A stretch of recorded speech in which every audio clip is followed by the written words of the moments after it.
my watch. Oh, that's cool. Okay, anyways. Fancy. Yeah, and they've got some nice features. Decided it was finally worth it to buy one. So first thing we need to talk about is position and time. When we talk about an event, some event occurring in this universe, we need to talk about where it happened and when it happened. So we need to give it some position and some time. The problem that we have is that both position and time are relative. Imagine that you had some sci-fi walkie-talkie and some alien had the other end. And somehow you could do instantaneous communication. We got everyone. Thank you. Very welcome. How on earth would you tell that alien where you are? Where are you? Earth. You're on Earth. Okay, but the alien says, where's Earth? Third planet from the sun. Okay, where's the sun?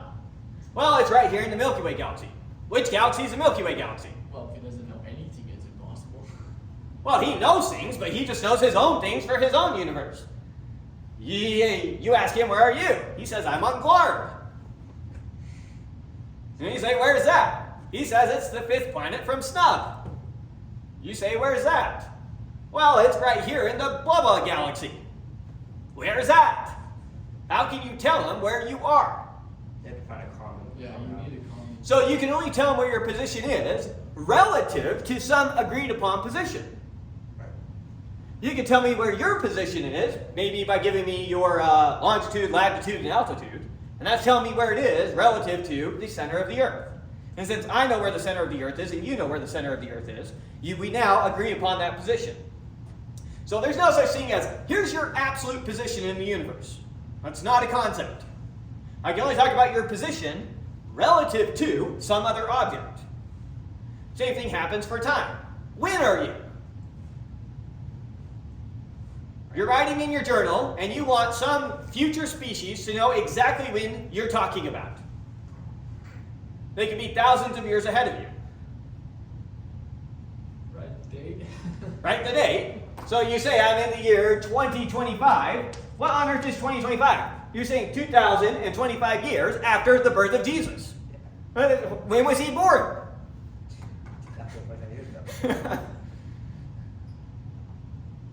That doesn't tell them anything, because they're trying to figure out when you are.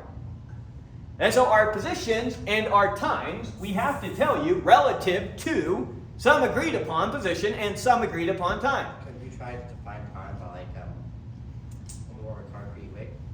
You could try and come up with a way to try and do it from the instant of the Big Bang, counting down backwards. Yeah, all of that. Huh? What about starting from the beginning of the universe, or like? We're going to run into problems, and whether or not there's even the beginning is still a disputed topic. So, the point being, when you tell someone your position, we're going to stick with just good old Newtonian mechanics. Built into Newtonian mechanics is the assumption that the universe is just infinite. It's gone on forever. No beginning, no end, and time just moves as time moves. And time's the same for you as it is for me, and there's all this agreed upon time. The problem you get in the other way is There's not. time, distances in time, it turns out, are also relative. But we're not going to take that into consideration. Okay, so in order to talk about where an event occurred, you need to say relative to some point. This is what we're going to mean by our reference frame. You're going to pick a reference frame, which is you choosing what you're going to call position 0 and what you're going to call time 0. And built into your reference frame is your units, typically meters and seconds. And remember, meters and seconds refer to very physical things in this universe. What exactly do you mean by a meter? Well, go get that platinum rod over in Paris. That's what you mean by a meter. That stick thing. Isn't it by light year? About right. Meters, how? Meters are now redefined as how far light travels in a very short interval of time. We can measure times very accurately with atomic clocks, but we're not going to worry about that. For now, we're going to go back to good old-fashioned platinum rod. And what do we mean by second? We'll go good old-fashioned. There's a pendulum somewhere, and the time it takes it to get back to where it started is exactly 1 second. And it's some finely tuned pendulum that just keeps swinging perfectly. That's what we'll pretend we mean. But physical things here in this universe. So positions and times are relative when you're saying where and when something is occurring. you need to do it relative to some other position. So you can choose. It doesn't change the physics. When I throw this piece of chalk through the air, it doesn't care if you count where it starts as 0 or if you call the ground 0. This chalk doesn't care how you perceive it. It's just going to move the way it's going to move. So physics doesn't care what you call 0. Physics doesn't care what reference frame you use. It's all the same to physics. So you can choose whatever reference frame you pick to be the most convenient. Typically, you choose it to be wherever you are is your position 0, and time 0 is when the event you care about starts. And so if I were to throw this piece of chalk through the air, you might call 0 where it starts when I go to throw it, and time 0 the second it leaves my hand, the instant it leaves my hand. Yeah. So something like that. So positions and times, they're relatives. We have to use reference frames to talk about when and where something occurred at. Okay. Now, one of our conversations is distance versus displacement. You read the book, so in a nutshell, give me the difference between distance and displacement. Distance is the total time you travel. The displacement is like, Position where you are for where you left off. Yeah, Or perfect. Before. Distance is the total distance you traveled. It's the absolute values of all your displacements added up. Whereas displacement is your ending location minus your start location. If I start right here, I walk 2 meters this way, I turn around and I walk 2 meters back, my displacement is 0. The distance I traveled is 4 meters, but my displacement is 0. We have a similar thing for speed versus velocity. If I walk this way at 2 meters per second for a second, and then I walk this way at 2 meters per second for a second, my average velocity was 0. My average speed was 2 meters per second. There's no such thing as a negative speed, just like there's no such thing as a negative distance. There's a negative velocity, there's negative displacement, there's not negative distances, there's not negative speeds. That make sense? Okay, so let's get into some definitions. What exactly do we mean by displacement? We mean your ending position minus your initial position. Where you end in your reference frame, x2, that's your coordinate in your reference frame, minus x1 in your reference frame. That displacement is exactly, that difference is exactly what we mean by displacement, and get used to seeing like a delta x for your displacement. Your change in position, your displacement. Your average velocity now is just your displacement over your time. Your displacement is delta x. Your change in time, we're just going to call delta t. Good? No questions so far? Yep, that makes sense. And then your instantaneous velocity, or what we'll mean by just velocity, it's the limit as the time gets really, really, really, really small. Let's go back to our calculus days really quick and say that we've got some, here's your position as a function of time. So let's think about what this is doing. Here's position, here's time. What we're saying is you start out at 0 meters. After some time, after a second, you've only gone like a half a meter. So you start out really slow, but you're revving up and going faster and faster and faster and faster. That's what this is showing. right. Oh, sorry, that's what this is showing, right? Your velocity is how fast your speed is, how fast your position is increasing over time. So if I want to approximate, how fast you were going right at this instant of time, 1 second. So we'll call that T1. I want to approximate how fast you're going at T1. How do I do that? Limits. I might measure you for a second. So here's T2. Get your position here and say, well, in that second, you went this distance, x2. Here's x2. Here's x1. You went x2 minus x1, this distance, in this amount of time. And so I would give you your average velocity over that time to talk about what your velocity was. Right. And then If I pick T2 to be closer and closer to T1, they're more accurate. then I get a more and more accurate reading. And I get a perfect reading as delta T, or T2 minus T1, delta T, the distance between them, approaches 0. So velocity is the limit as delta T goes to 0, as T2 gets closer and closer to T1, of your average velocity. It's your average velocity in a single second. Yeah. You can kind of think about it that way, or in a single instant of time. So that's exactly the definition of a derivative. We just did calculus last year. Yeah. Yeah, that makes sense. So velocity is the derivative of position with respect to time. You were used to using s's. Right here we're using x's. But in calculus we used an x to talk about your position. Oh, yeah. But same exact thing. And then average acceleration is just the change in your velocity over time. That's your average acceleration. How much were you accelerating? Take your final velocity, subtract your initial velocity, and look at the time it took you to do it. This is your rise over your Let's say that you speed up and you went from 0 to 50 meters per second in 5 seconds. What was your average acceleration? 10 meters per second squared. Yep. So your average acceleration is just your change in your velocity over the change in time. You're right. That's a slope equation, right? Yeah, it's a slope equation in terms of velocity. So if I were to graph your velocity now, You'd have to graph velocity, right? Okay. and then you can think about acceleration is the slope of velocity. But acceleration, and so now pretend this was a velocity function. Here's your velocity, v2, v1. It's the exact same concept. So your speed starts out basically 0, and now your speed starts picking up faster and faster and faster as you go. So then your acceleration is just going to be equal to the limit as delta t goes to 0 of your change in velocity over your change in time. Or in other words, it's your derivative of velocity with respect to time. But since velocity is just the derivative of position with respect to time, then it's also just a second derivative of position with respect to time.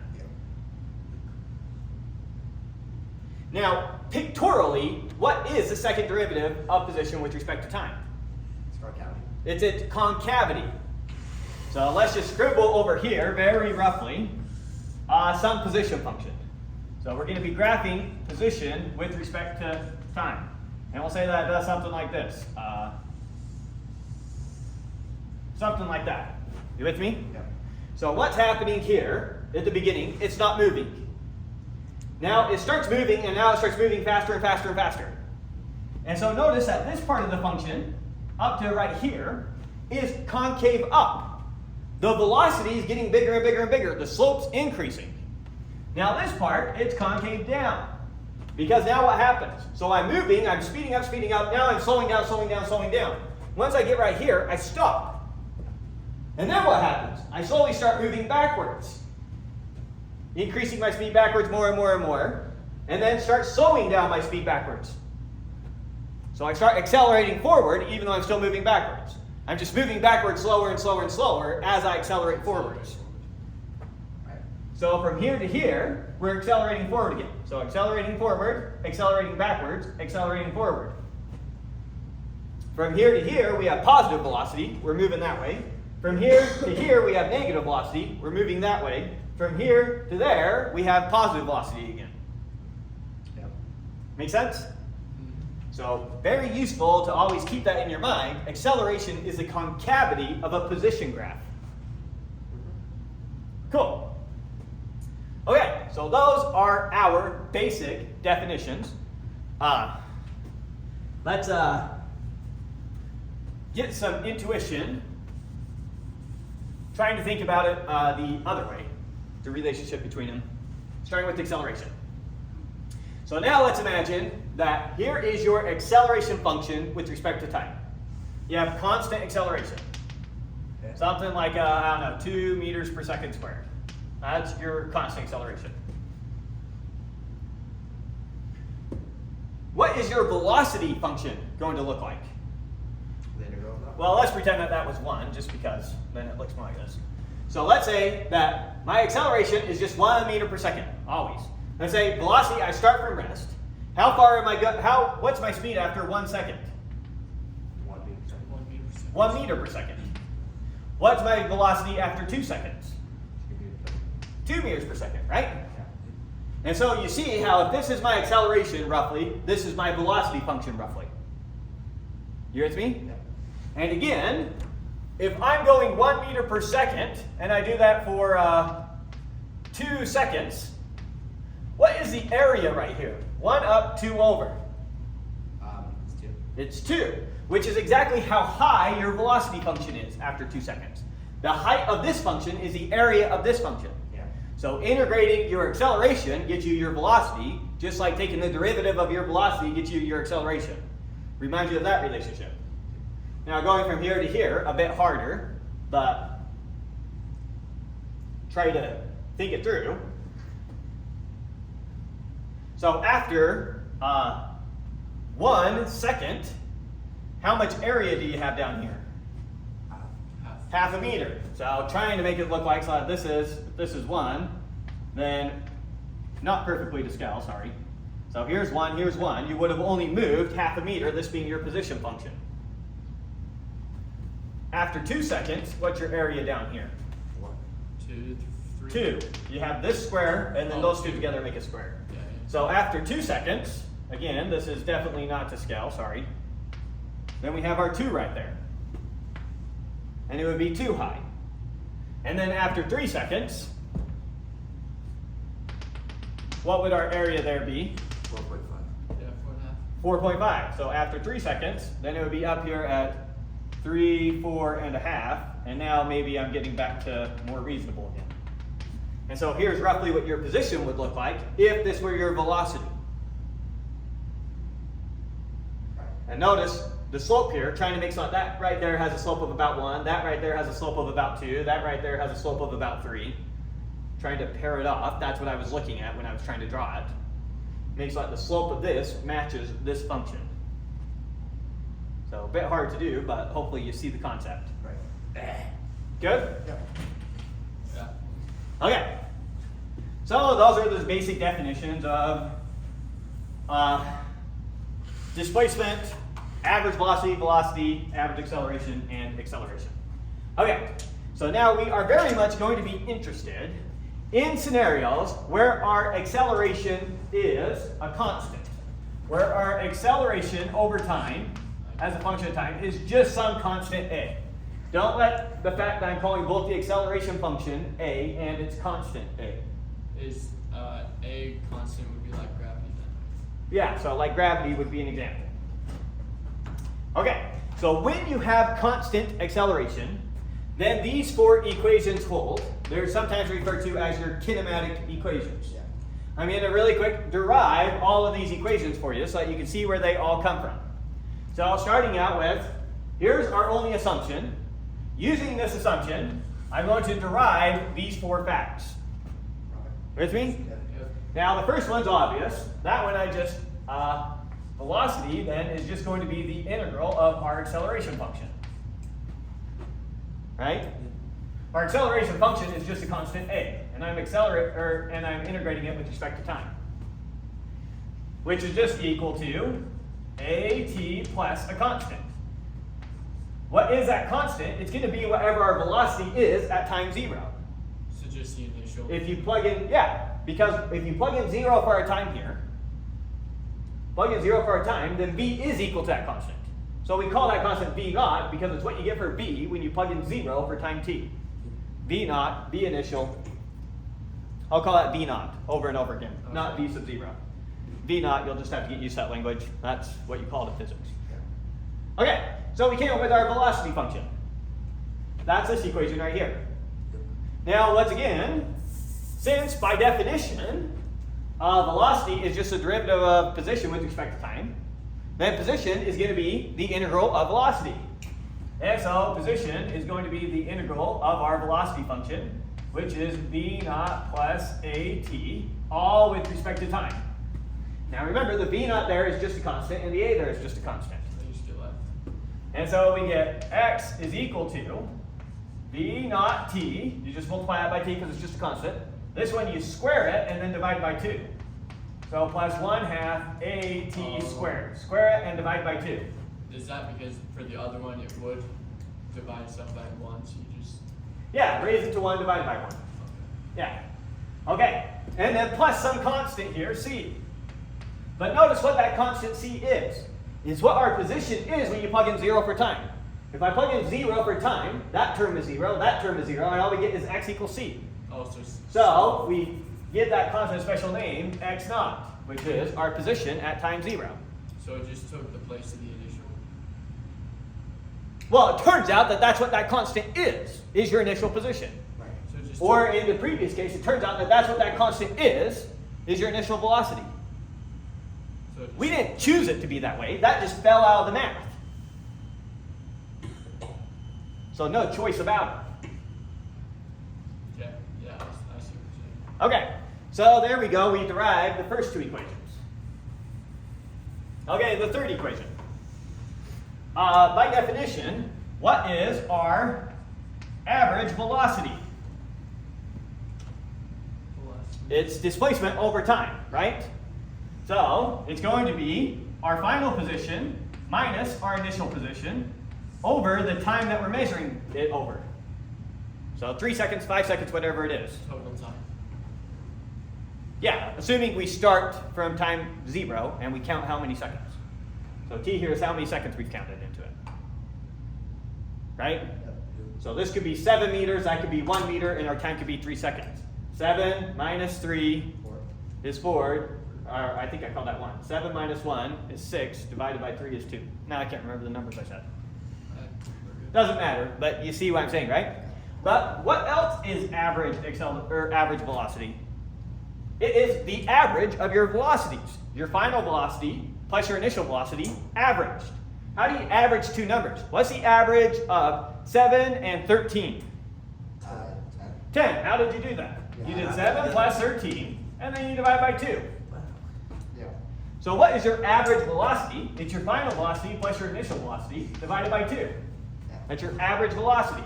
So I may write that as 1/2 v plus v naught. Your average velocity equals your average velocity. Whoa. So forget that part now. How do you remove the t over? Now multiply both sides by t. Da da da da. Why are you multiplying both sides? Because I'm trying to derive this equation. So how do I make this look like this? So this says average velocity equals average velocity. Multiply both sides by t now, and you get this equation. Okay. I'm just showing you where all 4 of these equations come from. Yeah, I get that. Okay, now for this last equation. You can do it the author's way, which is picking this thing right here, solving it for t, plugging it into this thing, and simplifying. Okay. Take this, solve for t, plug it into here, simplify, and you can get this. That's the dumb one. I'm going to do it the cool way. So, I'm going to write acceleration, maybe write it up high so I have some room. Acceleration times velocity. DS Oh, let me do the other way first. Position over time. Acceleration, dv dt, which is acceleration, times velocity is equal to acceleration times velocity. Acceleration times velocity is equal to acceleration times velocity. Yeah. Okay. You with me so far? Now I'm going to treat these as differentials and multiply both sides by dt. You with me? Now rewrite it. So v dv is equal to a dx. V here is a function of time. A is a constant. You with me? Now I'm just going to integrate them both from time 0 to time t. From time 0 to time t. What's the integral of v? Remember, v is a variable. So what's the integral of v with respect to v? V squared. It's v squared over 2. And we need to evaluate that from 0 to t. What happens to D and V? Oh, no. That's okay. times dv. Yeah, I see. Okay. And this is equal to, what's the acceleration, or what is the integral of a constant times dx with respect to x? It's just AX. Just ax. Evaluated now from 0 to t. Because x, your position changes as time changes, and your velocity changes as time changes. Your acceleration does not change as time changes. It's a constant. So this is equal to, plug in t for v, that's going to be v squared T squared. minus v naught squared for when we plug in that. Oh, yeah. When you plug in velocity at time t is what we mean by v, minus velocity at time 0 squared all over 2 is equal to, over here, a times x at time t is what we mean by x, minus x at time 0 is what we mean by x naught. Wait, please hear last part again. X at time t is what we mean by x. That's what x here is. It's your position at time t. X at time 0 is what we mean by x naught. So x at time t minus x at time 0. Oh, that's an Plug in t for x, that's what we mean by x. Plug in 0 to x, that's what we mean by x naught. Similarly, plug in t to our velocity function, that's just v squared. Plug in 0 to our velocity function, that's just v naught squared. You with me? Yeah. Now multiply both sides by 2. And so you get v squared minus v naught squared is equal to 2 times a times delta x, or x minus x naught. And then finally, you get v squared is equal to v naught squared plus 2a x minus x naught. So we don't want to bother trying to take the square root to get v. No, that's this equation. That's how you're most likely going to use it. Why is that useful? So what you have are a bunch of different equations to help you solve based off of whatever your initial data is. So if you already know your initial velocity, your acceleration, your time, you can figure out your final velocity. Maybe you know your velocities and your displacement, not your time, and you're trying to figure out your acceleration. That would use this. So depending on what information you have, you use different equations. So back when I was first taking physics, one of the first things I did once I had these equations is I wrote a Kinematic equations calculator, where you plugged in the information you knew, and then the calculator would solve for the rest of the variables it could solve for. That's sweet. I should do coding. Yeah, because I was learning to code at the same time that I was taking this class, and so that's a great idea. combined the two together and just did that. In Python? Much harder than just doing your homework. But it was fun. Do you use it often? No, we only used it for the first section, and then I occasionally used it, but it was more fun to write than it was useful to use. Yeah. How many lines of code was it? I don't remember it. That's forever ago. I'm an old man now. Okay. And now finally, your last section was about freely falling bodies. An object where you let it be in free fall. Are you sure that was last? Second to last. Your last one was telling you that you can integrate positions to get velocities and integrate velocities to get accelerations, which you already know. We already covered the last section. So, the last section that I haven't covered yet is when an object is in free fall, it has constant acceleration. It's just like the Galileo problem that we did first lecture. Yeah. And that acceleration, it's a constant, and in this class, it's going to be, we're going to say the acceleration is negative g.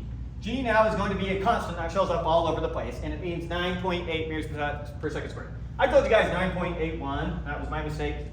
The physics book I used way back in the day used that number. This one just uses 9.8. That's the way I did it. Is that a of y of t? Yes, so typically we want to talk about the acceleration in the y direction. So, as a matter of convention, we call it that. You could just use a if you wanted, and that's perfectly fine too. Acceleration. I should specify, when the author did all these things, since right now we're talking about motion in one dimension, he wrote your velocity in the x direction is equal to your initial velocity in the direction, and he put sub x's on all those. Sub x, sub x, sub x, sub x, sub x, sub x, sub x. To let you know that was all just in one dimension, one direction. And it doesn't matter if you're talking about in the x direction, in the y direction, in the z direction, these equations hold, as long as you're just talking about in that one direction. So, if we call, typically when we do free fall, we'll call this the y direction, and we'll call side-to-side motion the x direction. And we'll say that your acceleration in the x direction is 0, and your acceleration in the y direction is negative g. That will be a common way that we do it. And notice that both those are constant accelerations. 0 is a constant acceleration. Negative g is a constant acceleration where g is that number. And so these equations would hold in both the x and y direction. Good? Yep. Okay, so let's just do all the example problems now real quick before we move on to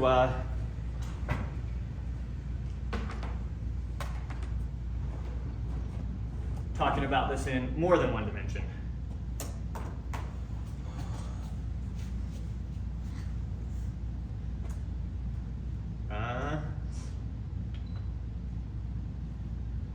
See if my projectables come up.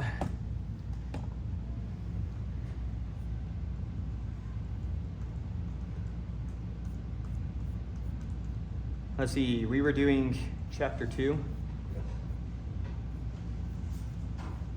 Chapter 2 doesn't get into multi-dimensional. No, what chapter 3 does. The book might not, but you sure will. Well, it does in chapter 3. I'm just kidding. I appreciate it. Okay, let's see, where's our first example? Right there. Okay.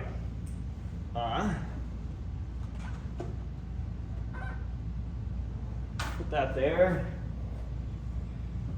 Check our camera. Camera has everything in view and pretty much goes to that line as well, so I can use all this space.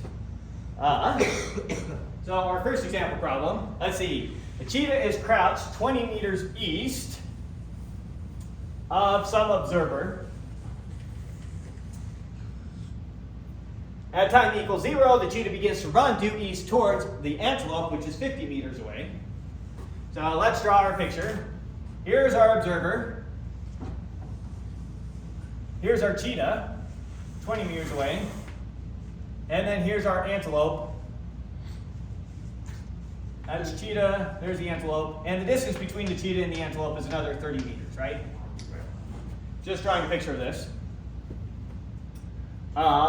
Okay. During the first 2 seconds of the attack, the cheetah's coordinate x varies with time according to this equation. Okay, so our cheetah now, its equation for its position is 20 plus 5t squared. Yeah. And then we'll assume that the units come out to meters. I'm not going to write all the units the way the author does here. Okay.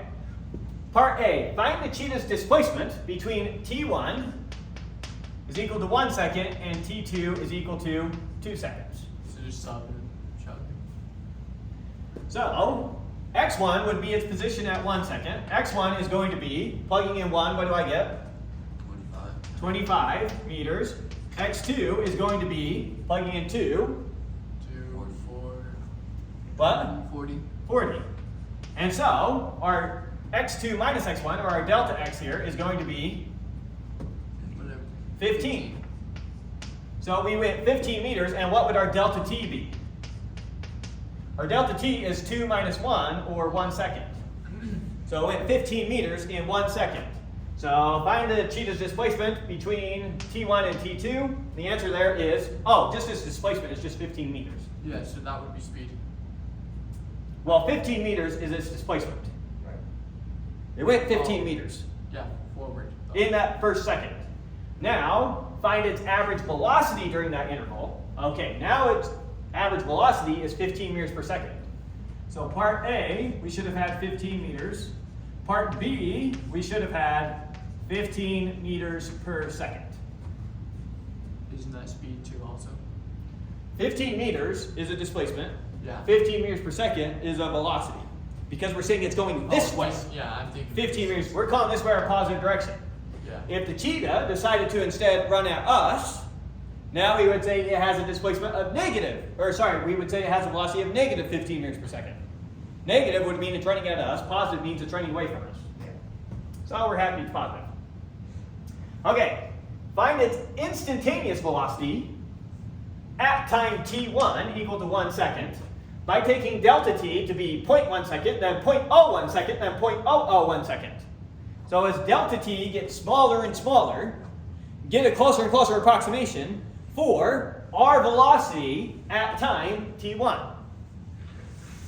Okay, so before we do that, let's just think about our velocity 15 meters. over some interval of time, delta t, in general.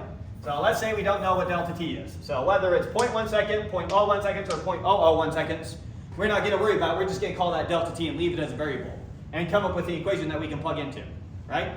So what is our average velocity going to be? It's going to be x2, x at the final time minus x at the initial time. So this is going to be x at t1 plus delta t at our final time minus x at our initial time, all over the amount of time we're timing it for. Displacement, delta x over time, gives us our average velocity. That's just our derivative. And as delta t gets smaller and smaller, we're going to get closer and closer to just a derivative. Yeah. Right? Okay.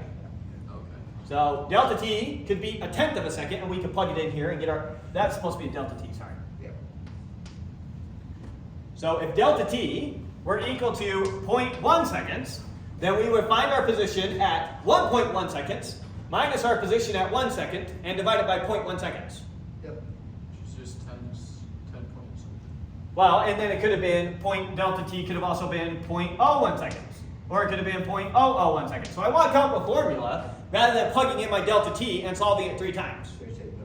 I'm just gonna, we're not taking a limit yet. We're not. We're going to approximate it with these different delta t's. Wow. Okay. So we're gonna follow the problem, and then we'll take our limit. But first, let's follow the problem. So come up with my formula in general. You with me? Yeah. So this is equal to, let's plug in. I'm going to plug in t1 plus delta t for x. So that is going to be 20 plus 5 times, we're plugging this in for t. t1 plus delta t squared. So that's this. Plugging this into this function. Right. Remember, x is a function. Maybe it will help you if I write it like that. X is a function of time. We're going to be really lazy and not do that in the future, but maybe I'll try to do that for a second just to help it click. Okay, so there is our position at this time minus our position at time t1. So plug t1 into that, and that's going to be 20 plus 5t1 squared. You with me? All over delta t. If you plug, This is our average velocity over the time interval delta t. plug 1, wouldn't it just be 20 plus 25? Wouldn't it just be 25? Yeah, we can plug in the 1 for the t1 if we wanted to. Well, isn't that what you... Well, we're just going to leave it as a t1 for a bit here. We'll still be able to do the same thing that you're talking about. So 20 minus 20 is 0. 0. So this 20 is going to cancel out with that 20. You see that? 5 times, let's do this in one more step. So I'm going to multiply this out. So we have 5 times, what is t1 times t1? t1 squared, plus we have t1 times delta t and delta t times t1. Because we're squaring out this whole thing. Yeah. Right.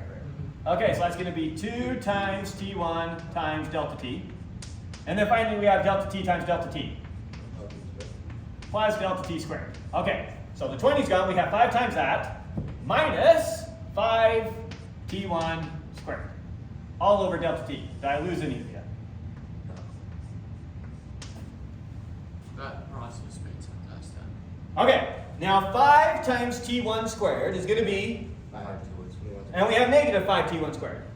Wow. So this term is going to end up canceling out with this, with that. Sorry, leave the 5 here. Because we still have to distribute the 5 to that and the 5 to that. So this is going to be equal to 5 times 2 is 10 t1 times delta t plus 5 delta t squared Right. all over delta t. Now delta t cancels out top and bottom, and I'm left with 10 times t1 plus 5 times delta t. Now let's just go back and do our first problem. Our first problem was t1 was 1 and delta t was also 1 second, right? That was t1 is 1 and t2 is 2, so delta t was 1 second. Right. Let's plug into this and see what our average velocity is. Well, it's 10 times 1 plus 5 times 1. 15, which is exactly what we got. Okay, that's comforting. Now, what would it be if our delta t was 0.1? Remember, our t1 is still 1 second, and we're just doing it now over 1/10 of a second, measuring that cheetah. So it should be 15.1. So it's going to be 10 plus 0.5, or 10.5. Oh, yeah. Okay, yeah. Oh, yeah. So if delta t is equal to 0.1, then that gives us that our velocity was 10.5 meters per second, right? If our delta t was equal to 0.01, what would that give us? 10.05. 10.05, right? Yeah.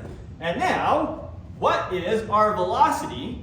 It is the limit as delta t goes to 0 of delta x over delta t. But we already figured out what just delta x over delta t is. That's this right here. So that's the same thing as 10 times t1 plus 5 delta t. So take the limit of that as delta t goes to 0, and what do you get? 10 t1. Now, let's come back and look at our equation. What is your velocity with respect to time? It's tech T. 10 times whatever the time is that you care about. In our case, it was t1. So I just took you through the process of calculating a derivative by hand again. Yeah. And that's what that whole thing was, to remind you of that process. Right. You saw that 100 times in calculus. There we go. We took a derivative by hand. Okay. So, let's check all his answers. Blah, blah, blah. 10.5. We got that one there. Let's see. There should somewhere be a 10.05. There it is. Oh, we skipped one. We didn't plug in and get the 10.005, but we could have very easily. Yeah, it's it. And then, once again, the actual velocity, when you calculate it, it's 10 meters per second squared times the time, which we came up with. Okay, woohoo. We did it. That was for instantaneous. Yes. So, at exactly 1 second, that cheetah is going exactly 10 meters per second. Yep. Okay. So, there was the first example. Don't think any of them will be nearly that elaborate again. All right, second example. Okay, an astronaut is left orbiting in space. As they move in a straight line, their velocity is measured every 2 seconds, starting at 1 second. Okay, so straight line motion. They're going to be drifting away from their spacecraft and then somehow drifting back towards it. Constant acceleration. No, there's nothing about constant acceleration being mentioned here. All we have is their velocities at different times. So they could be on a hose and I could be pulling them, and then as they get close enough, I could kick them back out again or whatever. But they're moving in straight line motion, potentially back and forth. With me? Okay. Okay. So after 1 second, they're moving away from me at 0.8 meters per second. After 3 seconds, they're moving away from me at 1.2 meters per second. So they obviously sped up. Right? Obviously, yeah. After 5 seconds, they're moving away from me at 1.6 meters per second.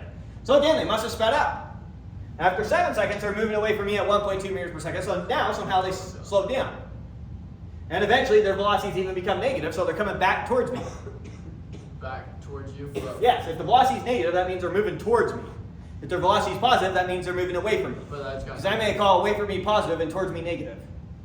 nothing to do with position. That's just velocity. That's their velocities. No clue what their positions are. Okay. So what is our job? Find average acceleration. What's average acceleration? It's the change in your velocity over time. Do we need to incorporate all of those numbers? Well, it's going to tell us to do it over some intervals. So let's see, for A, we're finding average acceleration on the interval from t1 to t2. So what was our average acceleration on this interval? It's going to be Their final acceleration minus their initial acceleration is 0.4 divided by the time. What's the time interval between it? 2 seconds. 2 seconds. So their acceleration was 0.2 meters per second squared. On average, between these two times, they were increasing their acceleration by 0.2 meters per second. Or increasing their velocity by 2 meters per second every second. Why did you subtract? Oh, okay. Final minus initial. Same way you calculate displacement. All right, let's do the next interval. This time we want to do t1 equals 5 to 7. So between 5 and 7, once again, final minus initial. Notice that they slowed down some, so it better come out negative. 0.4. So it's going to be minus 0.4 because they're slowing down, divided by 2, or minus 0.2 meters per second squared. See it? Yeah. Okay. Let's just jump to the last one. 13 to 15. So 13 to 15, they went from negative 1.6 meters per second to negative 0.8 meters per second. Question, are they slowing down or speeding up? Negative 0.8. They're speeding up. They're going away from you. No, Their velocity is increasing. I asked it back. Their speed is getting smaller, but their velocity is increasing Yeah. How are their speeding more? because they're actually moving slower through space. Yeah, they are. Because it goes to 0.8. Oh. Oh. Or Here they're moving 1 point meters per second Yeah. towards me. Here they're moving 0.8 meters per second So their towards me. acceleration is slowing down. So their acceleration is getting positive, But there's but their speed is slowing down. Okay, Negative. we are looking for average acceleration. So average acceleration is your final position, or your final velocity, minus your initial velocity. So we're doing negative 0.8 minus negative 1.6 is going to be positive 0.8. And it's over. Negative 1.6 minus. Final negative minus initial. This one minus this one. Oh, so your 16 becomes positive. So your 16, or your 1.6 becomes positive. Okay, yeah. Okay. Final minus initial. Just like displacement. If I start at 2 meters and I end at negative 5 meters, what was my displacement? 3. I start at positive 2 and I end at negative 5. What was my displacement? It was negative 7 meters. In other words, I moved 7 meters in the negative direction. My distance is 7 meters. My displacement is negative 7 meters. It's my final position, which was negative 5 meters, minus my initial position, which was 2 meters, which comes out to negative 7 meters. So, always and forever, remember, final minus initial. Not bigger minus smaller. yeah. Final minus initial. Not first minus second. Final minus initial. Final minus initial. There you go. That's how it's going to work when calculating average accelerations. That's how it's going to work when calculating average velocities. That's how it's going to work when calculating displacement. Final minus initial. Okay. 2.2, I think you got that. Example 2.3. Suppose the x velocity of a car is this. So maybe we'll scribble over here. Let's see, so our velocity in the x direction is going to be 60 plus, is that a 0.5? Yeah, 0.5 that's times 0.5. t squared. Right? Find the change in the velocity of the car in the time interval from 1 second to 3 seconds. So what's our velocity at 3 seconds, the final? So when we plug in 3 seconds to that, 3 times 3 is 9, times 0.5 is 4.5. What's 60 minus 4.5? 53.5. Or I think you said it right, 55.5 meters per second. What is our velocity at time 1 equal to? 1. When we plug in 1 second, 59.5. 59.5. And now, were we looking for average acceleration? Search what we were looking for while I get some space here. So you're looking for 3 things. change in velocity.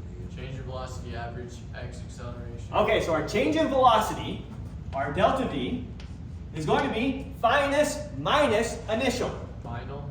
I don't know what I said, but I know I said wrong. Final minus initial. This minus that is going to be Negative 4. -4 Oh. is our change in velocity. Oh, I thought you said that. Negative 4 meters per second is what it's going to say there. Over Or 0.0, it's going to be two significant figures. over 2. Well, that's our change in velocity. Now, let's see, find the change in velocity. Find its average x acceleration. What's our average acceleration? Acceleration average is equal to our change in velocity over time. What was our time interval between these times? 2 seconds. So our average velocity is negative 2.0 meters per second squared. You get negative 2. It's just 2. Negative 4.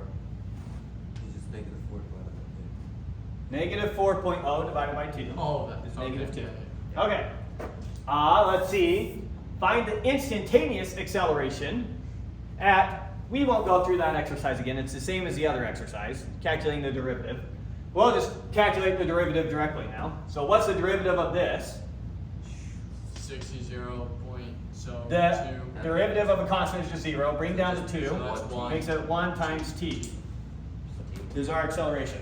So there's our instantaneous acceleration. So our instantaneous acceleration at time equal to 1 is 1 meter per second squared. At time equal to 3 is 3 meters per second squared.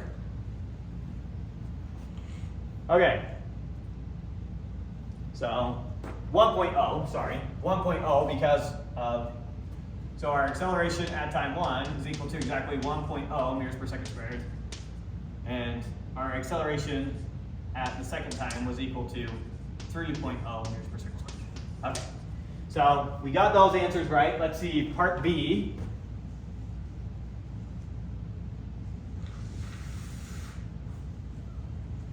Oh, they talk about your. Here's part A, 60.5, 64.5, coming out to our final minus our initial. But why do they have their final bigger? Because that is a plus, not a minus. Okay. So, all these numbers are wrong. Can't believe you guys let me get away with that. You asked for the derivative, didn't you? No, for part A. Oh. For part A, I was subtracting what we got instead of adding what we got for some crazy reason. That was a very stupid thing to do. Okay, so when we plug in our time 1, which is 1 second for this, then we're just going to get 60.5 meters per second, right? Oh, that's And now when we plug in 3 squared is 9 times that, it's going to be 64.5. Now the difference between them, final minus initial, this time is positive 4 meters per second. And now divided by the time interval gives us 2 meters per second squared. Okay, same thing. so Just nothing. now we'll agree with them there on part A. Let's see part B. Did they put the answer there? Yes. Okay, so we did it all right. Except for I should have done 0.0, two significant figures. Sorry. Okay, moving on to the next example problem, wherever you are. Okay. A motorcycle is heading east through a small town, accelerating at a constant. So our acceleration is constantly 4.0 meters per second squared. There's our acceleration. Change in velocities. At time 0, he is 5 meters east of the city. So here's our city. I may call away from the city positive.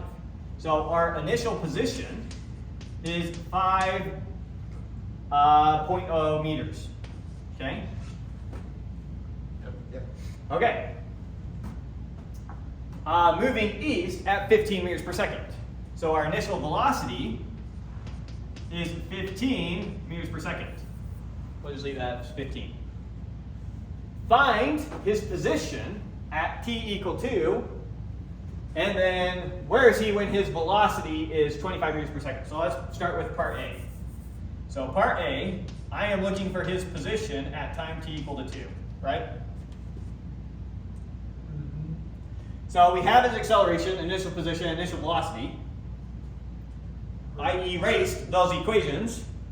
But the equation that we want to use is one that says x is equal to x naught plus v naught t plus 1/2 at squared. Why is that? We have his acceleration, we have his initial position, we have his initial velocity. We're looking for his final position when time is equal to 2. So we also know the time that we care about is 2. So I have all these variables. And we're finding x. And we're going to find the x. So we're just going to plug into our calculator, nothing fancy here. Plug and chug. I'm just going to plug in 5 plus 15 times 2 plus 1/2 times 4 times 2 squared. And I got 43. Do it along with me to make sure I don't do anything obviously dumb. So 43 meters is how far that they would be after 2 seconds. What's his acceleration? His acceleration is 4. His position is 42.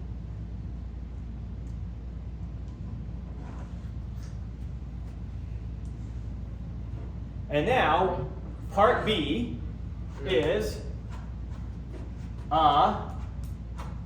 how far has he moved when his final velocity is 25 meters per second?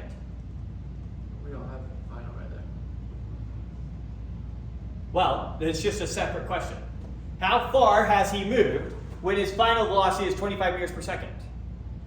Now for that one, I'm going to use the equation v squared is equal to v naught squared plus 2a times delta x, or x minus x naught. Is that one of the kinematics? Yeah, it's one of your 4 kinematic equations.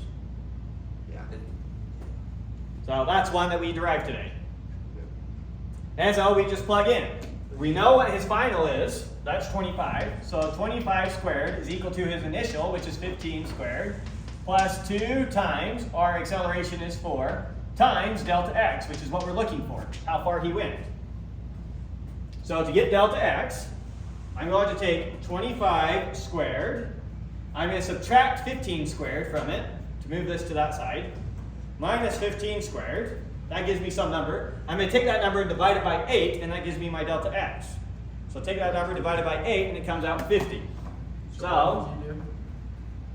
I just solved for delta x, and so his delta x here is 50 meters. That's how far he went. So you moved 25 on the other side and moved up delta x. You can't do that, can you? Here's why I plugged into my calculator. 25 squared minus 15 squared divided by 2 times 4 is equal to delta x. You moved all Subtract that to the other side, and then divide by 2 times 4 equal to delta x. I just solved for delta x. I get you. And so delta x is 50 meters. Did they want his final position or how far he went? Where is he when his velocity is 25? Oh, where is he? So he went 50 meters, but he started at 5. So his final position is the x equal to the 55 meter mark. Okay. So I read the question wrong. Where did you get that? If he went 50 meters, if delta x is 50 meters, delta x is the same thing as x minus x naught is equal to 50. Yeah. X naught is 5. X minus 5 is equal to 50, or in other words, x is equal to 55. Where's your x? How do you know what x is? We're just solving for it from this equation. Oh, duh. Okay. Yeah. That's what we were looking for. I thought we were looking for delta x initially, but we're looking for x. Okay. Let's try another one. So we got someone traveling with a constant speed of 15 meters per second. And they pass a high school crossing corner where the speed limit is 10 meters per second. Just as the motorist passes the school crossing sign, a police officer on a motorcycle stopped there. On it goes like a stop. Stop there. Stop there, starts in pursuit. Okay, stop there, starts in pursuit. So it's starting from rest. Yeah. That's what they're saying. Okay, so let's get our picture here. So we've got our person and they're traveling with a velocity. We'll call the first person A. VA is equal to 15 meters per second, right? VA. Yeah. VA. What does A stand for? The first person, A. A is going to be our first person driving past, and I'll use B for the police officer. The police officer starts out from rest. They're not going anywhere, just as they pass it. But the police officer has an acceleration, AB, equal to 3.0. Right? Yep. What are we looking for? How much time elapses before the officer passes the motorist? So let's get both their position functions. So here's the velocity of the motorist. Here's the acceleration of the police officer. Velocity, acceleration. Yeah. Now I know the acceleration of this person is 0. They're not accelerating. They're going with constant velocity. Let's get the velocity of our police officer here. What's his velocity? So you need to. It's just 3.0 times t. So yeah, integral that. Yeah, just integrate it. Plus a constant, but his initial velocity was 0. And then get the position. What's the position function for our police officer? That's 3. You could just use this equation if you want. X. No. Or we can go ahead and just integrate this too if you want. So I'm just going to call it 3.0, well, we'll say 1/2 times 3.0 times t squared. Plugging into this equation here. Because his x naught is 0, he's starting at position 0, and his initial velocity is 0. So it's just 1/2 at squared. Okay, this person, you can do the same thing. What is their position? 0. Oh. It's equal to their initial position, 0, plus their initial velocity times time. What's their? Oh, 15 is their velocity.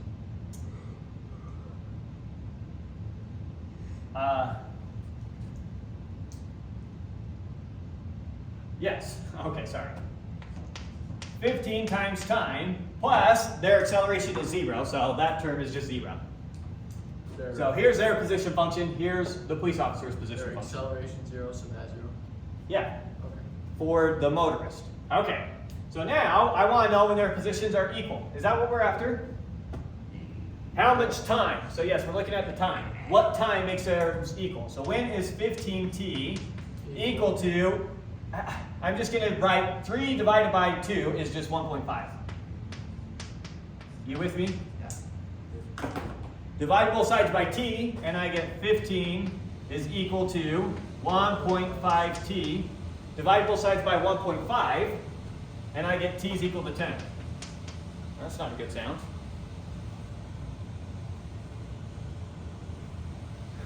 It's struggling. Dude, we're still going to need to be able to read that. It's just going to have to struggle. Okay. So there's our time, 10 seconds. So that's part A. Part B, what is the officer's speed at that time? So the officer's speed It's distance at that time is just plug in 10 to its velocity function. And their speed is just 30 meters per second. And then finally, at that time, what distance has each vehicle traveled?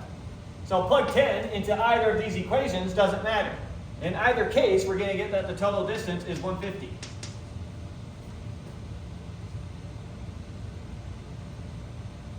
Right. 1.5 times 100, or 15 times 10.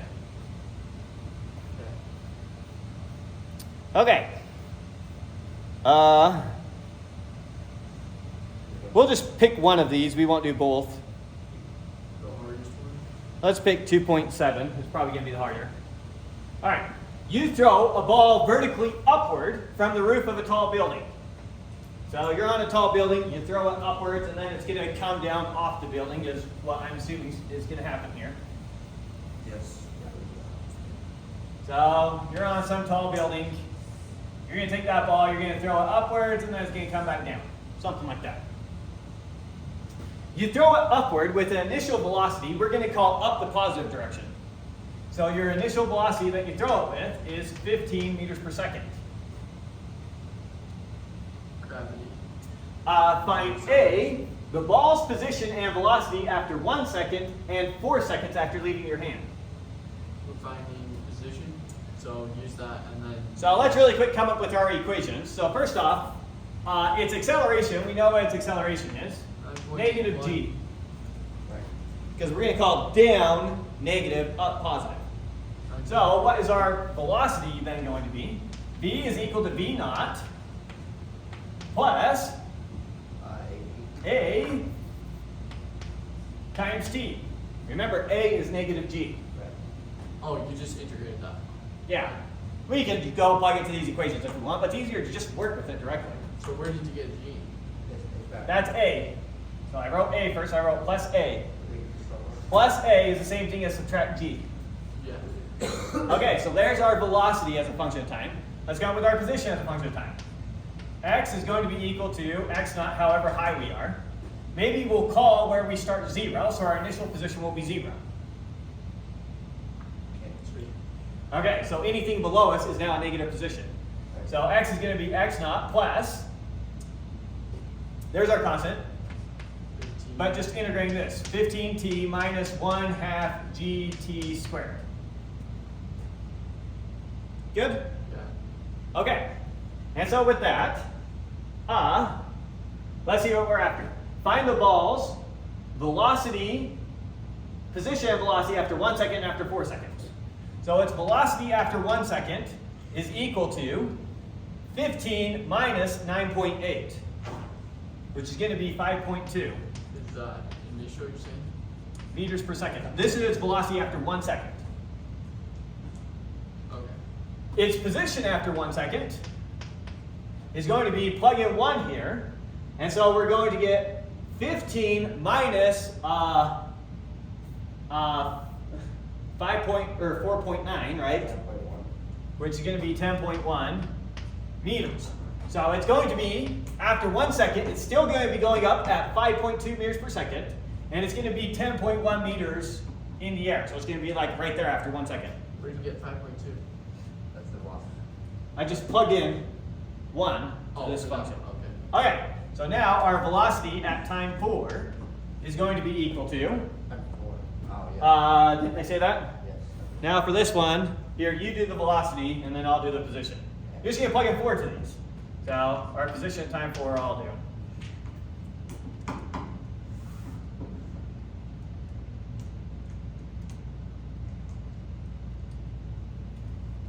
Our velocity is negative 24.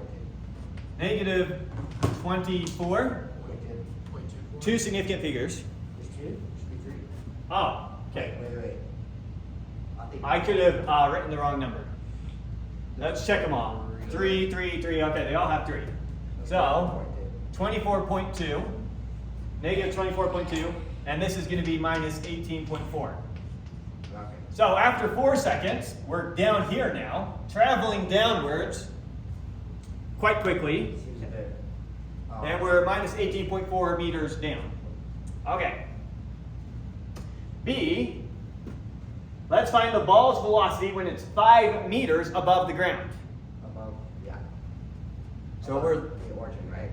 Above yes, the ground. so when it's gone up 5 meters. And so for that one, we can use this equation.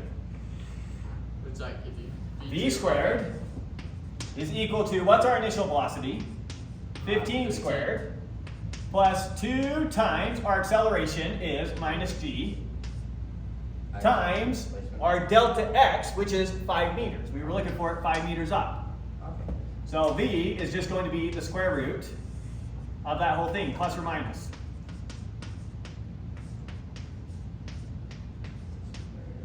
It's going to be plus or minus the square root of that whole thing. Because there's 2 places where it's 5 meters up. It's going to be 5 meters above us right here, and it's going to be 5 meters above us right here. In one of those scenarios, the ball's moving up. In one of those scenarios, the ball's moving down. So that's why there's 2 solutions. Should be 11.3. And so if he plugged it in, and we get that velocity should be roughly 11.3 meters per second, plus or minus, because there's 2 solutions. Oh, that makes sense. Okay. So that was part B. Let's see the answer for part B. Plus or minus 11.3 meters per second. Okay. Part C, what did it want us to do? Oh, sorry, it's up here. Part C, Oh. what's the maximum height reached? Okay. So I want to know how high up did it go. So what do we have? What do we know when the ball is at its max height? Acceleration 0. Velocity is Velocity. Velocity is 0. So I want to solve for the time when velocity is 0. So just set. So for that one, we can just use this one. V is equal to V naught plus AT. You want us? We're not always talking Is about it the not- height. I want, oh, sorry. What are we looking for? Looking for the height. How high it went. Sorry, not the time for when it reaches 0. We're looking for the height when the velocity is 0. Yeah. So I'm going to use this equation, plugging in 0 for our final velocity. Okay. When is our final velocity? Not when, how high? Yeah.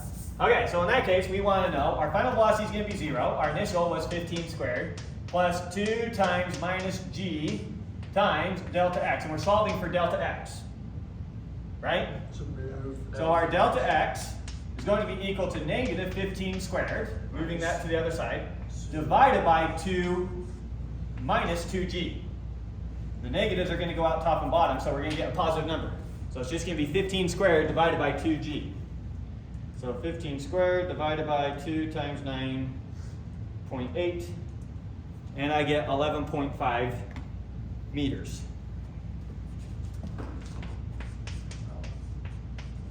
Oh, that makes sense.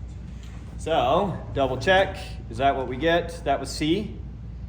Yes. C, 11.5 meters. Okay. And then finally, D, the ball's acceleration when it's at its max height. The acceleration doesn't change. So the acceleration is still just negative g. Yeah. Okay. So that was just a trick part of the question to make sure you understood. Okay. Salty hands. Yeah, shouldn't be erasing with my hands. Not smart. Okay, and we won't do the next one. This one is just going to have you do some sort of integration. So here's your acceleration. It's telling you your acceleration function is equal to, removing the unit, it's equal to 2 minus 0.1 times t. Right? Yeah. So all we are trying to do is find our position, or our velocity function, and our position function. So our velocity then is going to be 2t minus 0.1 t squared over 2. Why? Oh, you integral. Yep. Plus v naught, some constant. And now our position is going to be equal to t squared over 2 is going to get rid of that 2, so it's just going to be t squared minus 0.1 times t cubed over 6 now, plus v naught t plus x naught. Fire. Pretty simple, right? Yeah. Okay, so we won't bother going into that in any more detail. You already know how to do that.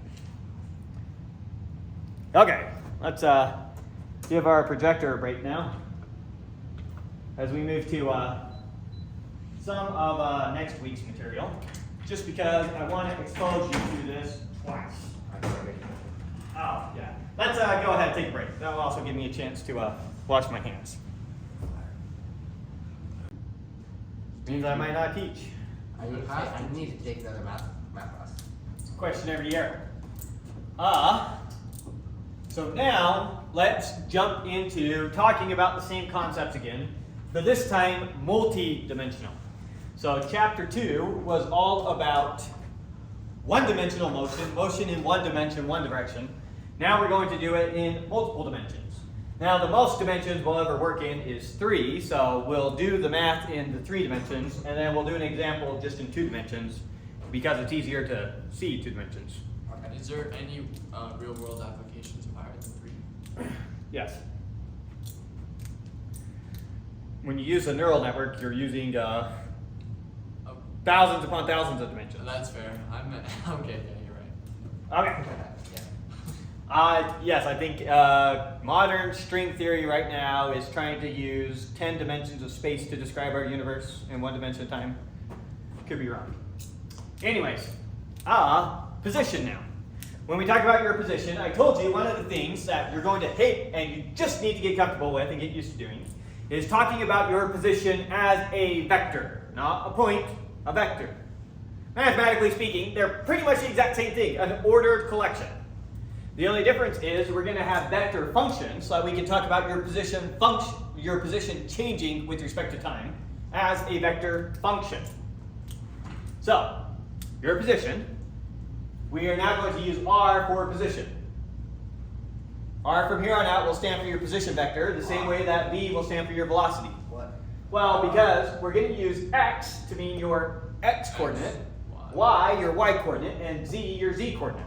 We don't use it. And so now r, your position vector, is your x component times I hat, the unit vector in the I direction, or in the x direction, plus your y component times j hat, your unit vector in the y direction, and your z component times k hat, your unit vector in the z direction. So when I say that your position is the vector 1, 2, 3, I mean 1 unit vector in the x direction, 2 unit vectors in the y direction, and 3 unit vectors in the z direction. Add them all up, that resultant vector is your position vector. Oh, okay. I like that. Okay, so it's just marking out your components. Now, you'll also see me just use the brackets and comma separate it. You'll get used to it when I get there. Okay, so there is your position. Now, what is your average velocity vector now? Well, it's your final position minus your initial position divided by the time. Remember, time is always still just a scalar. Right. So all the times that we were using over there are still the same times that we're using over here. It's just rather than talking about one dimension to mark your position, we're now going to use multiple numbers to mark your position, multiple dimensions. So it's still just your final position minus your initial position, or your displacement, divided by your change in time. Change your position over your change in time gives you your average velocity. Conceptually, nothing's changing. Right. It's just a notation, and we're just using vectors now rather than scalars. Right, because that's what we were doing before was for one dimension. Was just one dimensional. And so really we were using a vector because it was signed, and so it had a direction. There was a difference between your velocity being 15 meters per second or negative 15 meters per second. So you can still think about it as an arrow pointing in a direction. It still had direction to it. But now, made it very clear we're using vectors. So R2 minus R1 over T2 minus T1, or delta R, our change in position, over our change in time. Our change in position vector is now a vector. Notice something. Your average velocity vector points in the exact same direction as your change in position. Your average velocity, that arrow, points in the exact same direction as your change in position. So if I start right here and I end right here, my average velocity vector was pointing that way because that was the direction of my displacement. Why does velocity average have anything to do with that? Whichever direction your displacement is pointing in is the direction you're moving. Right.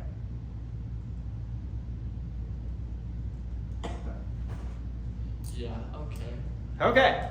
And then just rescaled by some factor depending on the time. Rescale, but So this is just rescaling that vector. It's not changing its direction. When I take a vector and I multiply it by a number, that either makes it longer or shorter. But it doesn't point the vector in a different direction. okay. You with me? Yep. So, your average velocity and your displacement always point in the same direction. And that should make intuitive sense. Yeah. Does now. My final position minus my initial position, Whatever. that's the way I'm moving, which is also the way I'm moving, right? Okay, yeah. Okay, okay. I was trying to come up with two different ways to say the same thing, but didn't work. Okay, so try and give you intuition for this. I know you're gonna hate thinking about position as a vector. Your life will become so much better once you make that leap. Okay. So let's say that you are walking along this dotted line. Here's your path. Da, da, da, da, da, da, da, da. After 1 second, you were right here on your path. So this is like a bird's eye view looking down at you. So I'm in a bird's eye view looking down at you, plotting out where you are at a bunch of increments of time. After 1 second, you happen to be right there. After 2 seconds, you happen to be right there. And away you go, walking on this path.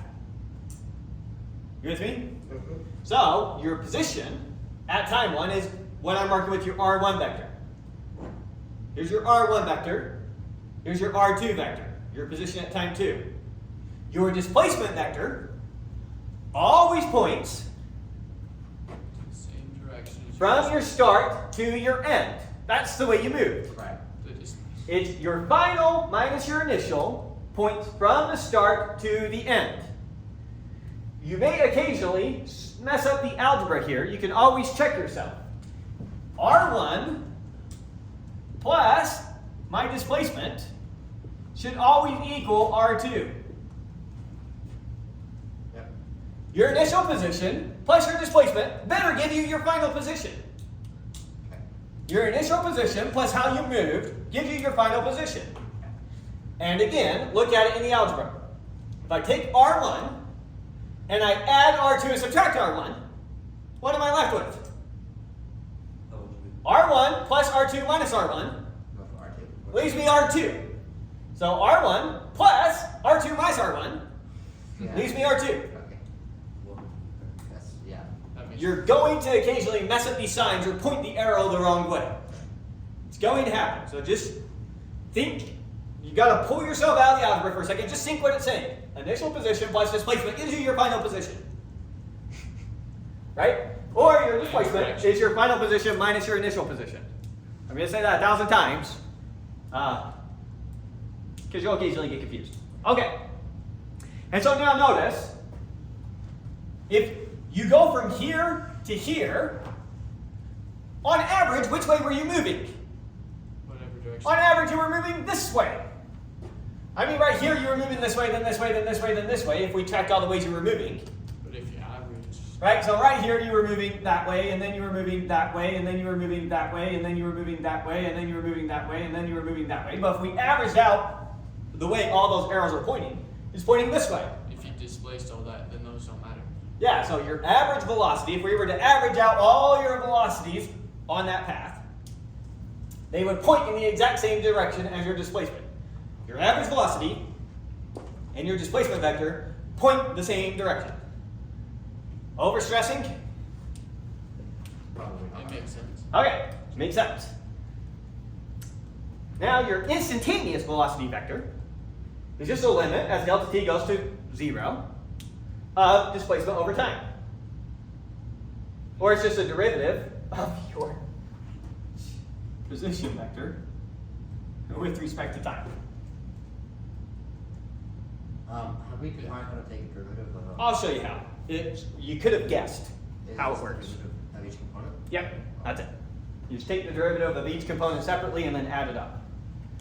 Trying to see if I Oh, can yeah, translate. that's gonna be okay. Okay. We'll get there. You can think about it as the x direction, take the derivative. Y direction, take the derivative. Z direction, take the derivative. And then put them all together in a vector. Do you It have- works exactly how you expect. You'll know how to do it. We'll do an example where we do it. But anyways, so there's exactly the definition of velocity. Again, you could have guessed it.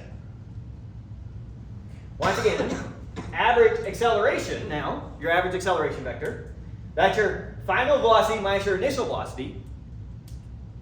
Right?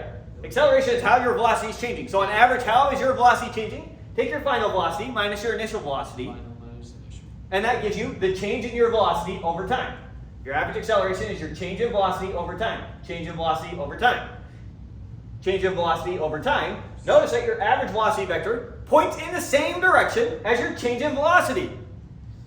Yeah. If your change in velocity is happening in that direction, then on average your acceleration is going to be in that direction. Because that's the direction your velocity is changing in. And acceleration is a change in velocity. Make sense? So once again, trying to give you a picture here. So dotted line is the path you're actually moving. And then v1 is your velocity after 1 second, and v2 is your velocity after 2 seconds. So after 1 second, you're right here on the path, and now you're running really fast that way. The longer the arrow, the faster you're moving. And then you kind of slow down, and so by the time you get to v2, you're moving that way a bit slower. Right. Why do those arrows? Why is it the longer the quicker? Because that is what speed is. It's the magnitude of your velocity. Yeah, but wouldn't it just be It's a until velocity. you actually turned? That's a velocity graph. This is how fast you're moving. So in other words, right here, I have a laser and I measured how fast you were moving, and I found out that you were moving this way at 4 meters per second. exactly that way. Over here, I measure you with the laser again, and I found out you're going this way at about 2 meters per second and this way at about 1 meter per second. And so your speed got smaller. Okay, kind of see. Look, if your speed here was 4 meters per second in the y direction and 0 meters per second in the x direction, that vector is going to be 4 units long up, 0 units long over. Correct. Yeah. Here, if you're going 2 that way and 1 that way, that vector goes 2 over, 1 over. So the arrow is exactly as big as your velocity is. Oh, duh. So you're just actually drawing out what that vector is. Okay. Yes. Again, we'll see examples. I know that this is a ton of notation to just take in. And so, on average, so think about you actually doing this. First off, there's 2 ways that you change your velocity. So, watch me change my velocity. I'm walking, but I start turning. I kept my speed the same, but I started turning. Right.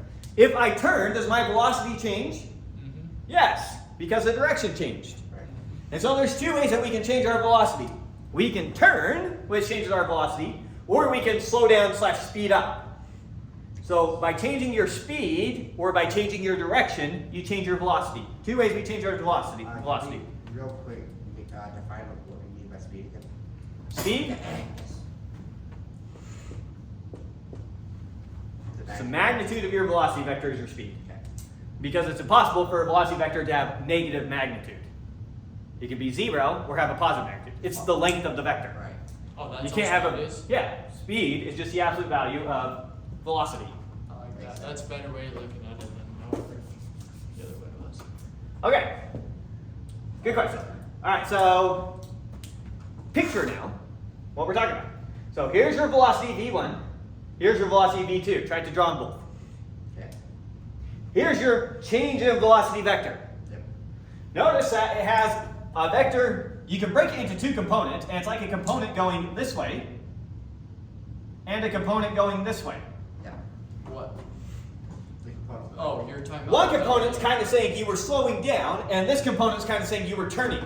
Yeah. Delta You were both turning and slowing down, so on average your acceleration was that way. Okay, I see. Make sense? Yeah. Okay. And what is your instantaneous acceleration? It's just the limit as delta t goes to 0 of your change in velocity over time.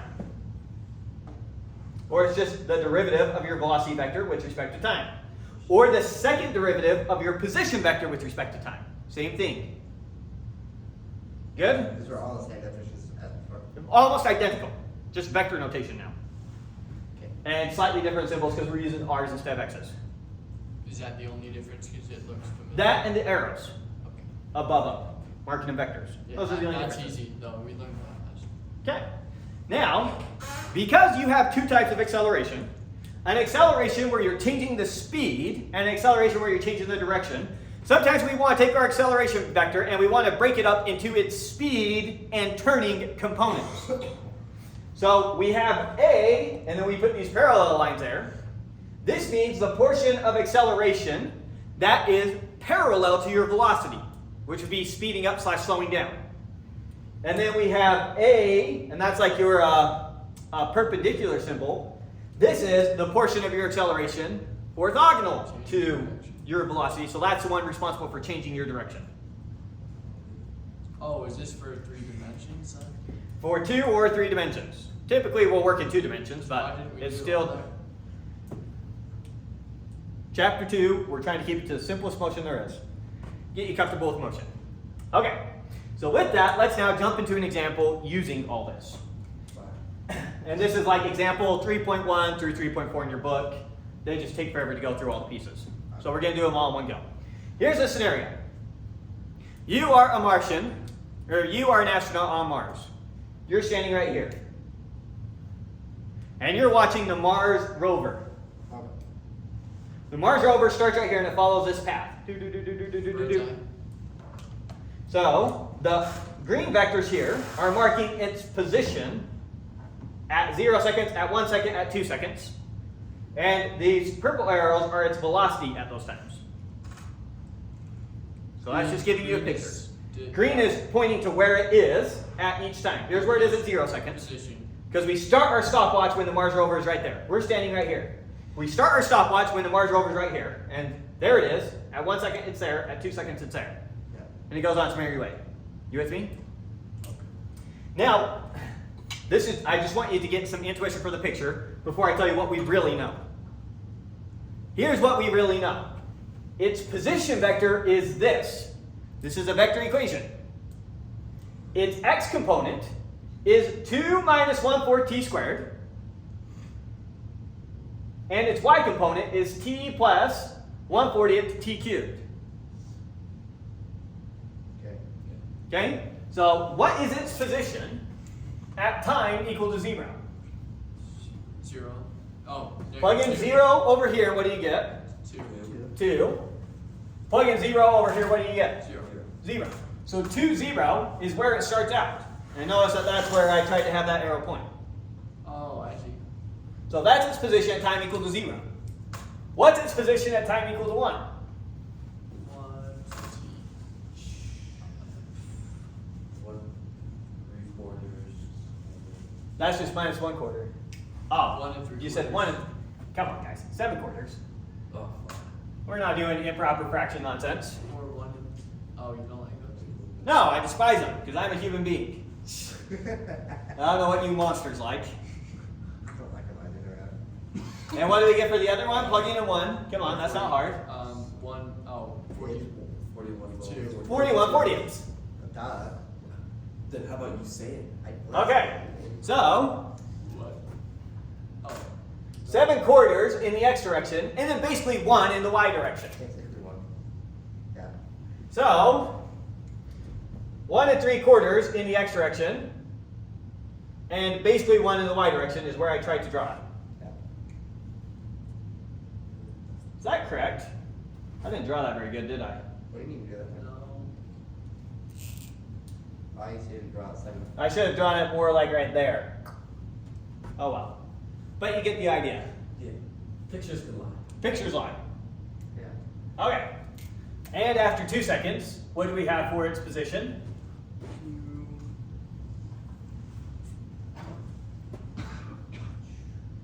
Oh, come on. 2. 3. What's 2 squared? 4 times a 4th is 1. 2 minus 1 is 1. Okay, over here. 2 cubed is 8. 2 plus 8/40ths is, 8/40. It's 40. well, we can start with what's 8/40ths. What? So you have to go 8 times. We're plugging in 2, so we want 2 plus 8/40ths for the y component, right? Yeah. 8 over 40 is 320. 1/5 plus 2 is, 11/5. thank you.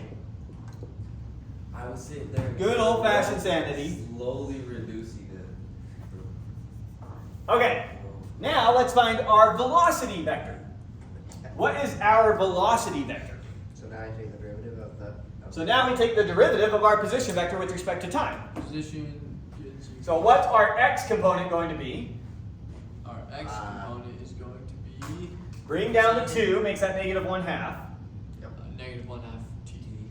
Negative 1/2 t, and then for this one, 3 times 1 plus 3/40ths, 340. t squared. Just 40 to produce. When you take the derivative of t, that's 1. Yeah, I was trying to do the other part. Okay, so now, what is our velocity at time 0?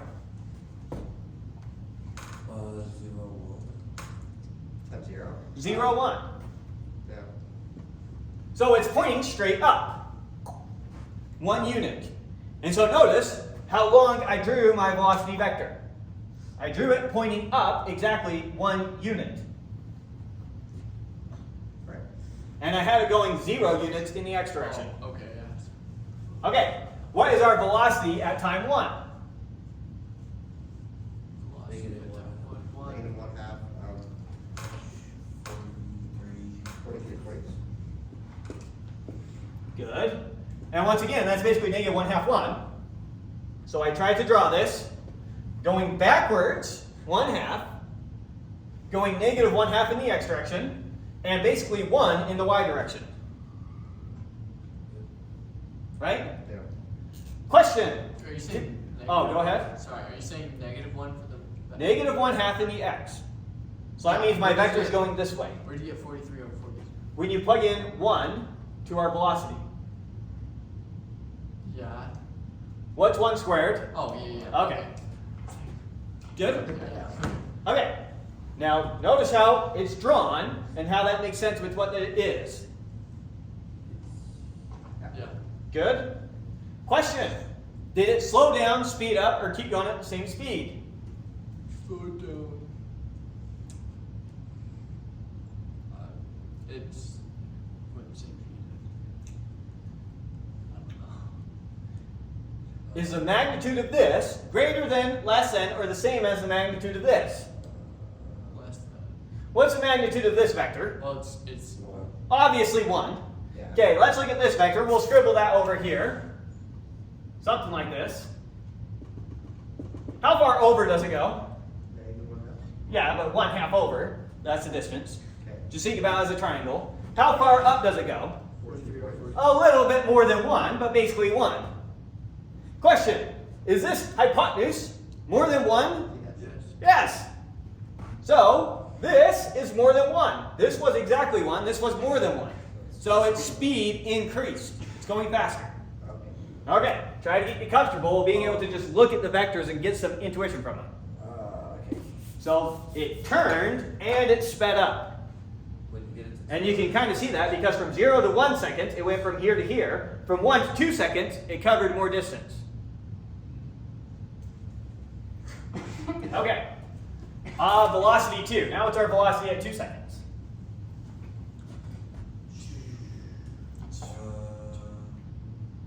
-1, So plugging in 2 there gets us our -1. 4 times 3. 4 cancels out with the 4 at the bottom, leaving us 3/10 plus 1. 13 13/10. Okay, that makes sense. So now this time, it goes back a full 1 unit and up 1 1/3 units, Which is faster. which is even faster. So its velocity is increasing. Which means that the acceleration. Well, you'd have a hard time just getting that from the acceleration, because the acceleration could be that you suddenly are turning way harder than you were before, much quicker than you were before. Okay. So now, what is our acceleration vector? -1. Don't we have to Negative integral 1/2. that? Or Just take the derivative of that. derivative? Yeah, right. 320. Do you keep the 1? Hey, can we No, you do not. Sorry. You I can't read that as a T. velocity. That's because it was a t in position. Yeah. The derivative of t is 1. The derivative of 1 is 0. Ah. So thank you for that. So that is 3/20 t. Okay, did we mess anything else up? No, that's good. Okay, so what is our acceleration at time 0? -1/2 Minus 1/2 and 0. and 0. Thank you. Let's plug in 1. And what's our acceleration at 1? Same thing, but now it's 3/20. Minus 1/2 and 3/20. What's our acceleration at 2? And 3/10. Good? Now, I'm going to try and I didn't want to draw the acceleration vectors in there initially because it would make a mess. But now I'm going to try and draw the acceleration vectors. So our acceleration at time 0 is just -1/2, 0. So that, if we draw it from where we are, is an acceleration vector pointing like this, 1/2 unit that way. So initially, we're moving this way, but all our acceleration is that way. So we just instantly start turning. Yeah.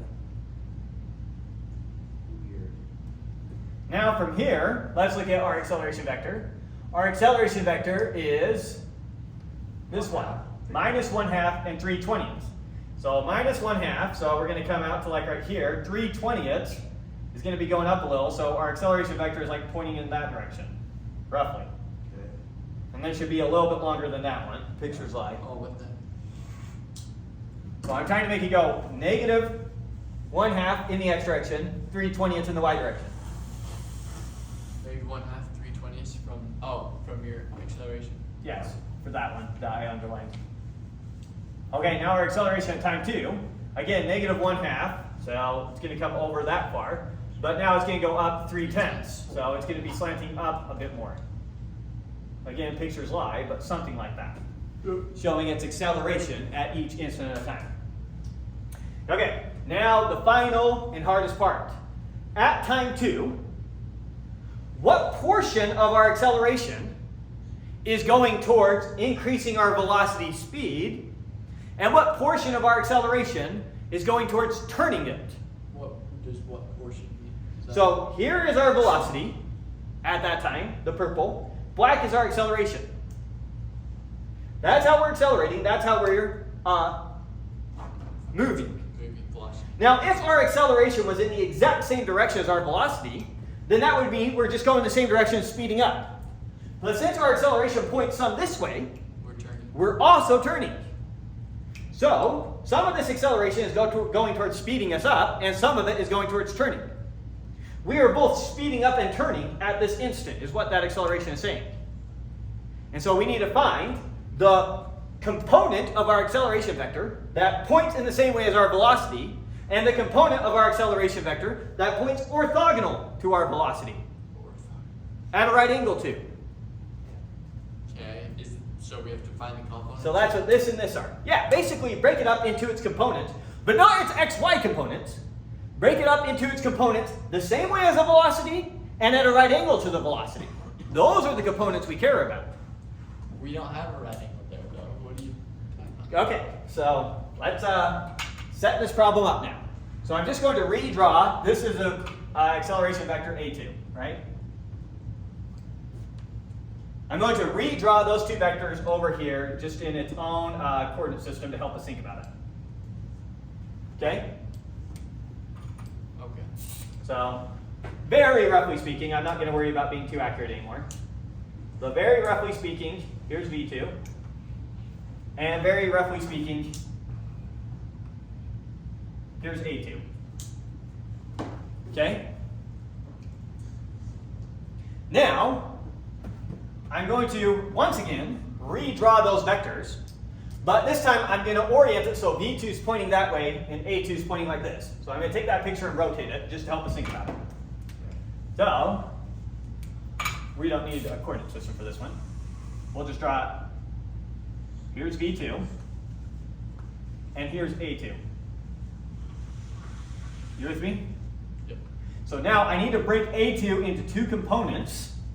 The component in the same direction as V2, and the component at a right angle to V2. Oh, those. Because A2 is this vector plus this vector. This acceleration is speeding up in the direction of V2. This acceleration is turning V2. Okay. So those are the two components. Now, I don't know if I try and dare draw them right here, but it would be like coming up right here and then out like that. That one and that vector are what we're looking for. With me? Yeah. Okay. So to get those vectors, I mean, we would know how to do it in this picture, right? If I knew this angle right here, let's call it theta. If I knew theta, then what is this vector? What's its magnitude? Its component or magnitude? Yeah, the magnitude of it, this length. How is that a magnitude? That's a component. Closer. What's the length of this thing? So first off, what's the length of this thing? What we're trying to find. It's just A2, whatever the length of A2 is. You can calculate that just using the Pythagorean theorem. Yeah. Okay, I'm there. So we know A2. We know its magnitude. Okay, so then this magnitude would be V2. A2, this one. What's this length? Oh. That's Oh, the A2 cosine of theta is this length. Yes. Sorry. Okay. My trick is so loud. And this length is, A2. A2 so we'll sine put of that theta. V2 right there. Right. This one over here is just A2 times sine of theta. So this is what we're looking for. We know that the component of our acceleration at time 2 Parallel to it is A2 cosine of theta. And we know that this one is A2 sine of theta. Now we know what A2 is. We know how to calculate this thing's magnitude. Right? A2 we know is just the square root of this squared plus this squared. Minus 1/2 squared plus 3/10 squared. Is there a reason we don't square the A2? Based on the original? That's just a Pythagorean theorem to find its length. A2 Oh, squared. what am I? Okay, yeah. The square root of x squared plus y squared. Oh yeah. Or a squared plus b squared if you want to think about it. Okay. Okay, so we already know what A2 is. All that remains to find is what that angle theta is. Which you can find with. Now that angle theta is the same as this angle theta, Yeah. right? And so if I could find, let's call the angle A2 makes, we'll call this angle right here alpha, and we'll call the angle V2 makes beta. Then theta is going to be beta minus alpha. If this angle is beta, and this angle is alpha, Yeah, the math makes sense. It's just like, so if I can find those two angles, then I'm good. yeah. Now, what is alpha? How do I find it? I use my tangent function. My tangent function gives me the rise over the run. Yeah. Yeah, so what? So I know that tangent of alpha is equal to rise over run of this A2. Here's its rise, here's its run. What? That's its components. Your y component is how high up you go. I know. Your x component is how far over you go. It's making sense. It's just kind of like, okay. So the tangent of alpha gives me the slope, Which is your x over y. which is your y over your x, rise over run. So 3 over 10, 3/10 all over 1/2. 1/2. Or dividing by 1/2 is the same thing as multiplying by 2. Yeah. Right? Yeah. So this is going to be the same thing as 3/5. So I know tangent of alpha equals 3/5. Or in other words, alpha is equal to the arctangent of 3/5. Similarly, I know tangent of beta is equal to what? Tangent of beta gives me rise over run for V2. So go look. For V2, our rise is 13/10, and our run is 1. 13/10 divided by 1 is just 13/10. Is that negative one? Well, negative though. Would it be negative? Not negative, because I decided to start calculating my angles from right here. Okay. If I would have started calculating my angles from right here, over on this side, Then it would have. then it would be to use a negative. So what For the about- purposes of calculating my angles, I decided to call this my positive direction. Does it matter? So you could just. If I would have done this way, then it would have given me the slope, and it would have given me this negative angle down here. Okay. But it's the same angle. You can use it to get the same angle. Okay. So if alpha would have been, for example, 30 degrees, then this one would have come out negative 60 degrees. Negative 60 degrees? Yes, negative 60. So if that's negative 60, oh, am I thinking about it wrong? My picture's throwing me off here. You're right. I think. They would have both come out 60 and negative 60. The negatives of each other in that case. Okay. But just so I don't confuse myself with any of the signs, I always just pick where am I going to start measuring my angles from and keep everything positive. That's a personal choice I make, so I don't make a mess of things. Right. But yes, you can always just blindly plug in as long as you know what number it's going to spit out to you. So I'm doing it this way, and so our beta now is going to be the arctangent of 11/10.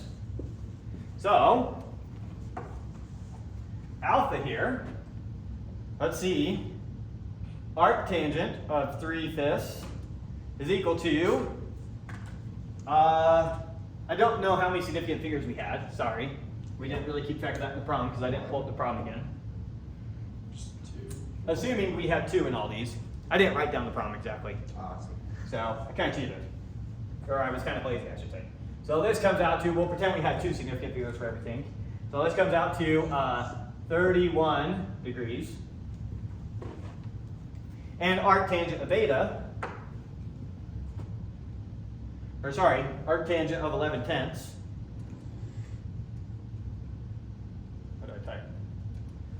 comes out to 48 degrees.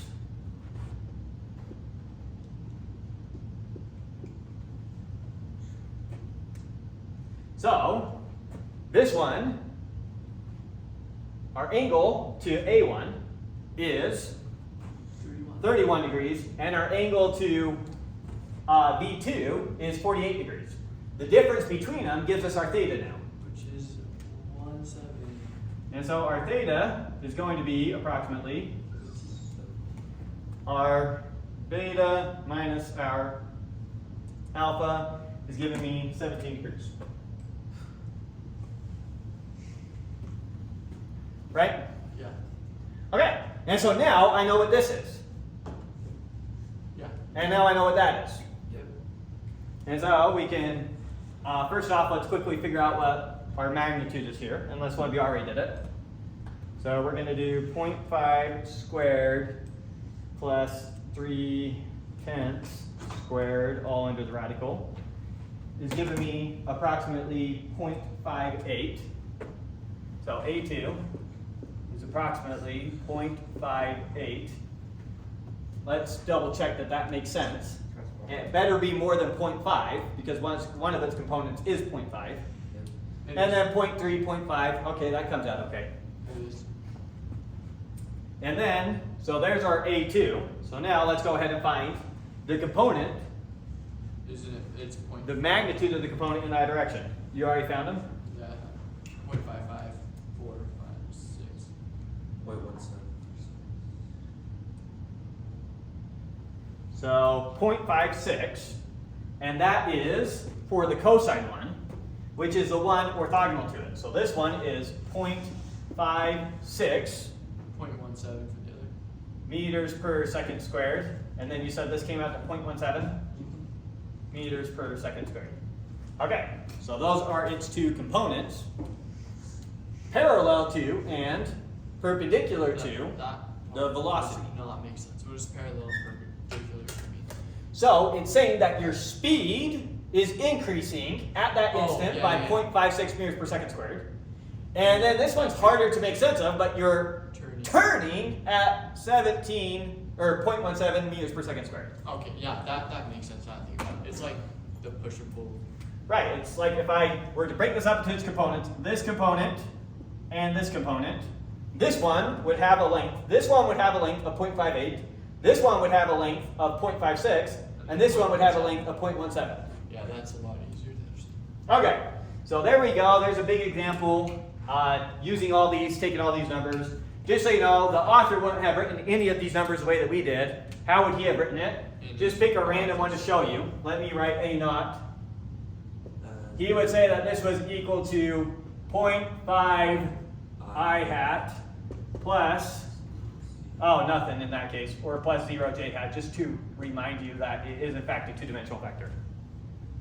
If we're lucky, that's how Does the author ever use that kind of notation for you? I don't think so. Maybe he does eventually, I don't know. I hope so. But if I ever take you through Calc 3, that is definitely the notation we'll use. So, Is yours or his? this notation, this bracket So notation. the good one. I like the bracket notation. But he's not going to use it. He's always going to write it like this. But same thing. Okay, whatever. I just think it makes it more messy. It's easier to read the brackets for me. Why did they? Yeah. Okay.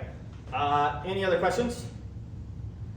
Not for that. So this is totally like generalized. Like what? I don't know the word, but you can like generalize this for any dimension you want. Yeah. Yeah, there's nothing holy about how many dimensions we've used here. And so you could let that R really mean you could call that your R sub 0, R sub 1, R sub 2, R sub 3, etc. Yeah. But we're covering this in the next chapter. Yes. So next chapter will be all about multiple dimensional motion. And we'll largely focus on projectile motion, which will be like you could think about shooting a cannonball. Whatever that So is. we'll typically deal in just two dimensions. Rocket science. We won't get to rocket science yet. Rockets will be later. Okay. Reaction. Yeah, we'll do rockets. Like rocket science. Like rockets. Like rocketry. Yeah. Yeah. Okay. But